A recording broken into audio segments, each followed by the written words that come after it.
Did you always want to be a star? I wouldn't say... it depends what... an entertainer. It's in me blood. You were a little show-off, really, weren't you? Oh, complete show-off. Yeah. Well, I was one of 5. And where do you come in the 4. So it was always kind of my way of saying, I'm here, showbiz, jazz hands, hi. Hi, guys. And me brothers and sisters were always like, dance for me friends, or go and run and do and jump into the splits, and I would do it. And I was like, I was the show-off, and I think I found really early on that entertaining people was really fun. And did you like that feeling of being able to make people laugh and applaud love it. you? And... Yeah. First of all, I was really energetic, so I loved the feeling it gave me dancing as well. But to see somebody enjoying it, that's a great feeling. And I think I discovered that really, really early on. Did it make you ambitious? Were you hungry for fame and success? Success. Everyone says that. Don't you really, when you're young, want to be famous? No, I never really... Famous. Fame for me, actually, is defined by success. I wouldn't just want to be known, a known person. If fame is you're known for something you're successful at. And I love the feeling of self-achievement. So pushing yourself to the limit and feeling that feeling of achievement, like when I bought my first car. I remember getting in it and thinking, wow. How much was it? I'll keep that to myself. I didn't realise you'd attended the Royal Ballet School when you were like 9 years old. But you left quite quickly. What happened there? I actually went to audition for it. There you are. I actually remember that day like so even yesterday. then, that is a showbiz grin. I'm sorry, it is. No, I went to audition for it and we couldn't afford the scholarship to go.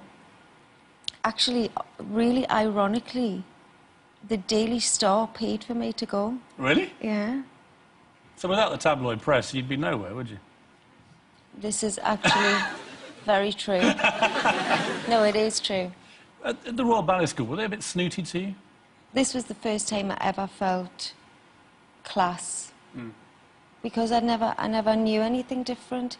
You go to somewhere like that, and there's a lot of wealth and a lot of higher class than you. And Privilege. Privileged. Privileged. Did you feel a bit of an outsider? Complete outsider. Completely. But did you also feel that you were as good as them, but you weren't getting a fair crack of the whip? It kind of, it's almost like it overshadowed how I felt about dance, because I felt so out of place. So when I was dancing, it felt great, but it made us realise that actually, I don't want to be amongst this. See, part of your appeal, I'd say, is your ordinariness in many ways. Did you see yourself that way? I still sometimes feel like I just moved down to London for a bit. It doesn't feel... You still feel a proper, fully-fledged Geordie? I am. You haven't called me Pet yet. I always will. We'll get there, Pet. What I heard about you from your old Newcastle days is that you could be a bit feisty. Yeah. Is that an accurate way of describing the young Cheryl? I think describing me still. You don't suffer fools. People take you on, you'll fight a corner. Yeah, of course. That's how I was brought up. That's how I was raised. That's what I was taught to do and to be like, and that's how I am. Have you had many fights? Couple. Normally win? I'll give it my best shot. How many times have you actually, like, clenched your fist and just gone... To a person? I'd like to do it to you.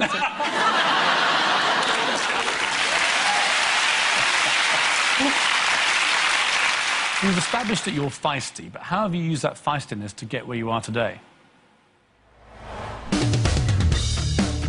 By the time she was 19, Cheryl had already tried her hand at child modelling and ballet dancing in her quest for fame. Cheryl was such a funny little character.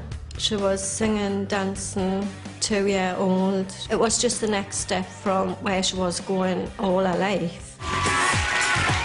When TV talent show pop stars The Rivals came to town, Cheryl saw the opportunity she'd really been looking for, to sing. You're Cheryl. Yeah. Tweedy. Where are you from? Newcastle. If you watch that first performance, you can tell by her demeanour that she's not taking any prisoners. Ready? Sometimes it's wrong to walk away. As far as she was concerned, she was already in the group. Suddenly the moment's gone, and all your dreams are upside down, and you just want to change the way the world goes round. There was no question to me that this girl would make it. Baby, baby, since first we met, I knew Cheryl sailed through the elimination shows. I remember thinking she had such a warm personality, and I think her dimples are so cute that I thought, oh. Cheryl was first to make it into the band. Cheryl! She jumped up like a football hooligan and punched the air and went, yes, come on! I screamed like a lunatic. You couldn't control. I was up, down, sit down. I couldn't. I was just jumping all over the place. Girls Aloud were born. Cheryl is like the older sister I never had, and I'm like the younger sister that she never had. So we have that kind of relationship, which is lovely. There was one girl in that group that wanted Girls Aloud to succeed more than all the others. Cheryl would have literally fought anybody who didn't think they were going to win. And I mean that. Girls Aloud's first single went straight to the top of the charts.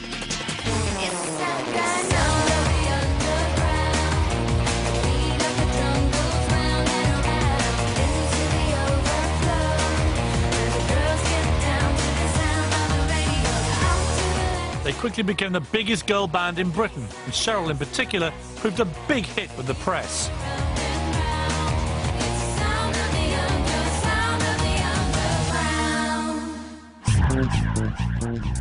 When she hooked up with Premiership footballer Ashley Cole in August 2004, the couple were quickly dubbed the new Posh and Becks.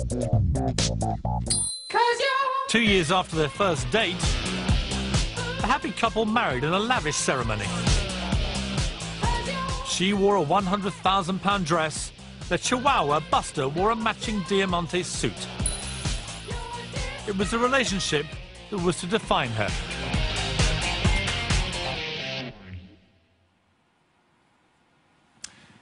When did you first set eyes on Ashley? I met him a few times. We lived in the same complex. I knew he played football and that was about it, and he was really shy. Painfully shy, that's all I knew. Didn't know, he wasn't one of those people that let you know his character straight away. So when was the first time you actually spoke to him?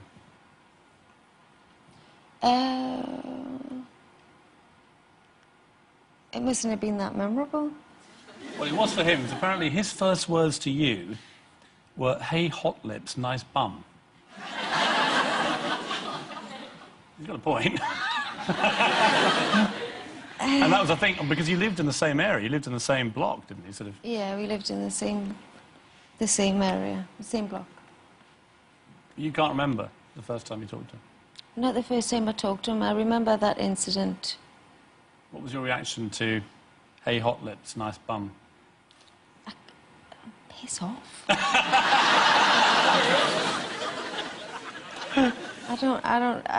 don't like stuff like that. Did you think he was a bit flash, typical kind of footballer with that kind of chat? Not really. I didn't. I just thought, oh, get me out of this road quick. It's really embarrassing when there's a group of I think I was dragging a Hoover. I was dragging a Hoover from Kimberley's to ours. So I think I just thought, get me out of this road quick. When was the first date? I mean, how did he go about this, given this poor start? God, I really should know this. We just got to know each other. We exchanged numbers. I read you wouldn't give him your number for a while. You had to be very persistent and get it through a friend. Yes. Where do you go on your first date? Do you remember that? His house, because we couldn't go, you know, given his status, and I was a member of Girls Aloud. It would have just been... Did he cook for you? You're joking, aren't you? What did you get, pizza? I mean, how does this work when you're two massive stars in an apartment? I think just on the first day, you drink wine. Just wine. And what did you think of him? I thought he was great. Sensitive. A good person, just a nice guy. You start going out, and then it gets out, goes public, and it's like a bomb's gone off. It's like the ultimate tabloid love fest. Hot pop star, hot England soccer star, boom. What's it like to be in the middle of that when it goes off? I've never actually thought about that. It's your relationship. You're going from these secret assignations that nobody knows about, when it's all sweet But and we nice. knew as soon as we were seen in public, people were going to know, and that's a conscious decision that we made. Once we said, OK, we want this relationship to work, then you can't sit in a flat for the rest of your life. We just wanted to go out like any other normal couple, like you do when you start dating. And I think we went to a nightclub. It was after an award ceremony for me, so I just met him there and then I left. And somebody saw us in there. It wasn't the end of the world. We're not doing anything wrong. We loved each other. A single woman, single guy. So what? And were you in love with him by then? Probably thought I was, yeah. He'd already declared his love for you by then. Had he? Apparently, you know more than I do. I know a lot. I wrote most of it. And that's where the problem lies. He apparently told friends, or you told friends, that he turned green when he told you he loved you. I don't know, Piers. Had you been in love before? I thought, well, you think so, don't you? How many times have you thought you're in love? I feel like I always love the person I'm with then. You know? That's life. So how many? What are you asking specifically here? I'm just curious. I'm curious as to how many times you've been in love. It's not the Spanish Inquisition. It's just like, you know. Feels like it. How many times have you been in love? Well, I'll tell you if you tell me. You loved Ashley. Of course. You said since that you'd never been in a relationship where you'd been treated so like a princess. Is that accurate? Is that what you really felt about it? Yeah, of course. Like there wasn't any worries. Like we were meant for each other. Why did you think he was the one? God, Piers. Do you really want to know all this stuff? I really want to know. Why? I just don't think somebody like you would fall in love and marry a complete idiot. Yeah. Is that accurate? That's accurate, and you know, apart from the obvious, he never tried as bad. He's not a bad.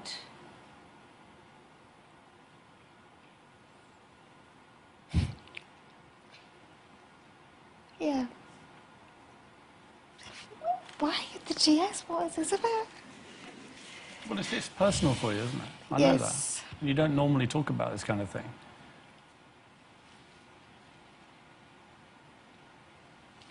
And it's, you know, it was the defining relationship of your life so far. And do you know what it is for me? It's not me past. It's very much me present. I'm still a person. I'm still getting divorced. I'm still... It hurts. It's embarrassing. It's life. Do you still love him? There's part of us that'll always love him, of course. big part of my life. And I love his family. And I love what we had. Do you think he still wants you back? I don't think he ever wanted to let her go.